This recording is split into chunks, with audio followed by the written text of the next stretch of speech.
Keith Lee interview on the Breakfast Club, man. How do y'all feel about him and that little interaction between him and DJ Envy? The couch got dookie stains on it.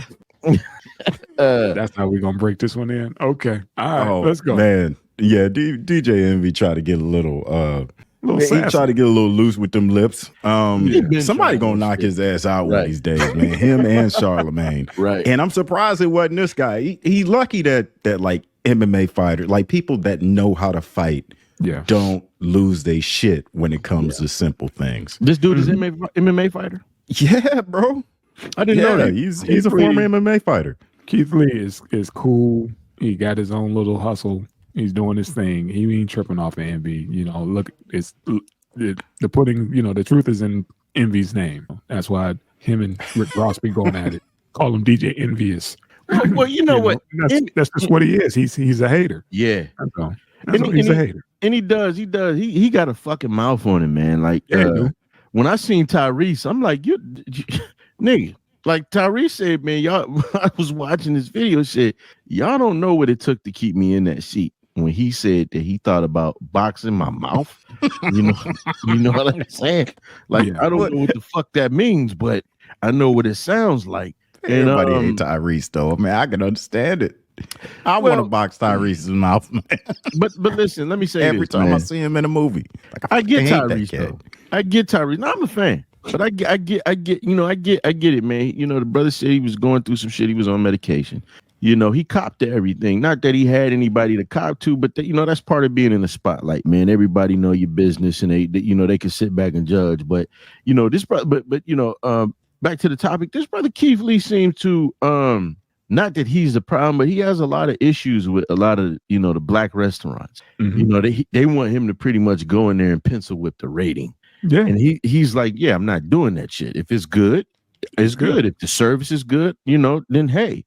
But I'm not just about to, say your shit is good just because you're a black business. And a lot of people got mad at him, because he doesn't want special treatment. Sometimes he'll send his family in. And so I'm thinking that's probably where a lot of DJ Envy shit came in, like, because DJ Envy did say the shit was ghetto. You know what I mean? You're a ghetto food critic. Right. You're a ghetto food critic. Why you got to put that? You wouldn't do that to somebody who, didn't have any melanin. There you go. You wouldn't use that term. It's just the term. Right. It's always the wrong people that's the most critical and will tear you down first. It's like, dude, he could be kicking in your back door right now. Right.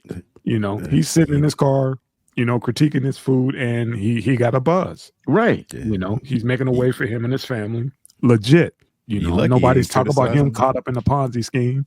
And nobody talking about, his wife coming out saying, this dude never made me have an orgasm. I was thinking the same damn thing. Right. He could have really went in on your goofy ass. Right. He was just acting real sassy. Right. I mean, the fact that DJ Envy is still on that station is beyond comprehension. Yeah. And it's like, every man ain't gonna sit up there. Like, why would you invite somebody to your show to dog them out? Like, say what you want to say about Birdman. But I understand why he went up in there like the way he did. I mean, the motherfuckers always had something to say about him. And you look at DJ Envy, he had something to say when motherfuckers was walking out, but he sat real quiet when that motherfucker, I ain't think that was gangster. I wanted to look you in your face. So you put some respect. Is you done as you finish? Yeah. And put some respect on my name. Like, you gotta you can have you can be courteous to brothers, man. You can have a decent discourse, without getting disrespectful. And that's one of the things, especially as of late, Envy been doing that shit like crazy. He's on one. His whole brand is tarnished now with that whole shit with his partner with those houses and shit. Yeah, well, somebody gonna tarnish his ass. Oh, opinion. Yeah. See, you gonna tarnish his ass. You keep talking. Everybody get their karma. So like I said, man, when these times when dude gonna get up from that mic, and like I said, man, it's these folks have false sense of security. Right. They think, oh, we just talking, just me and you. Like, no, motherfucker, man, you trying to disrespect me. There's a real thin line, and they crossed that line. Charlemagne's been, guilty of it, and that's why he's been on his own donkey the other day for saying shit out of pocket. But yeah, man, DJ Envy need to fall back on that and be mindful of how you talk to folks. Yeah. Using that you're a ghetto food critic. Come on, fam. We could do better. You are the We could hip do hop better. music station. Don't We- get more ghetto. We could when do better than that. they talked about Keith Lee going from like a nobody, well, Right.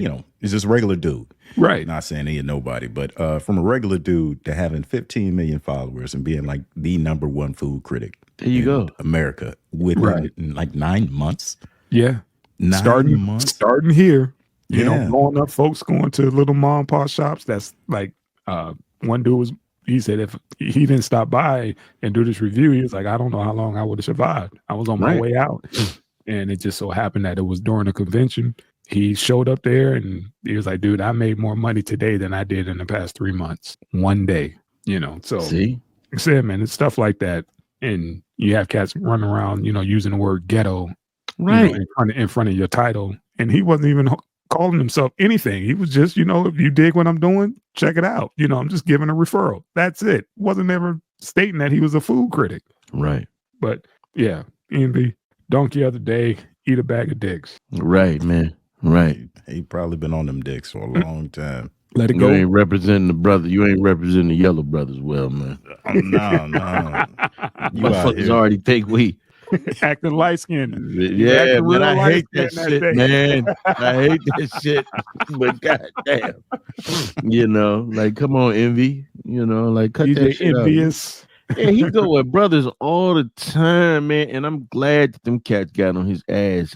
Eli from What Happened to Common Sense, JT the Pocket Watcher, man. They got in this cat's ass. He was like, I don't know. Wasn't in no business with C's opinion. And Eli was like, well, let me show you something. Since I'm a lame, there is this space called whatever, the Wayback Machine, where you can go and pull up things that people took off of the internet and put up all the envy and ping and shit. So yeah, man. So what we got next, man?